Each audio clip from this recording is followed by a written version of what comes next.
ঢাকায় ছবির শীর্ষ নায়ক শাকিব খান এবার ঈদেও সিনেমা হলে দাপট দেখাচ্ছে তার ছবি। তুফান মুক্তির পর থেকে দেশের প্রেক্ষাগৃহে দর্শকদের উপচে পড়া ভিড় দেখা যাচ্ছে।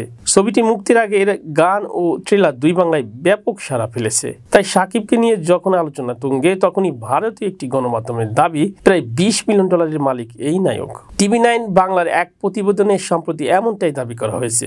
বলা হয়েছে, সামাজিক মাধ্যমের এক সাইটের দাবি শাকিব খান মোট $20 মিলিয়ন মালিক, যা ভারতীয় মুদ্রায় 167,28,78,000 রুপি আর বাংলাদেশি মুদ্রায় 235,07,84,000 টাকা। ওই প্রতিবেদনে আরো বলা হয়েছে, শাকিব খানের রয়েছে বেশ কিছু জায়গা সম্পত্তি। সিনেমা ছাড়াও বিভিন্ন ইভেন্ট এবং বিজ্ঞাপন থেকেও বেশ ভালো টাকা আয় করেন তিনি। এছাড়া নানা ব্র্যান্ডের সঙ্গে যুক্ত এই নায়ক। পাশাপাশি রয়েছে নিজের ব্যবসা। তাই এখন প্রশ্ন উঠেছে, সত্যি কি শাকিব 235 কোটি টাকার মালিক? যদিও ভারতীয় সেই গণমাধ্যমের প্রতিবেদনে শাকিব খানের বক্তব্য তুলে ধরা হয়নি। এছাড়া কোন তথ্য সূত্রে বরাতে নায়কের সম্পত্তি 235 কোটি টাকা দাবি করা হয়েছে সেটাও প্রকাশ পায়নি।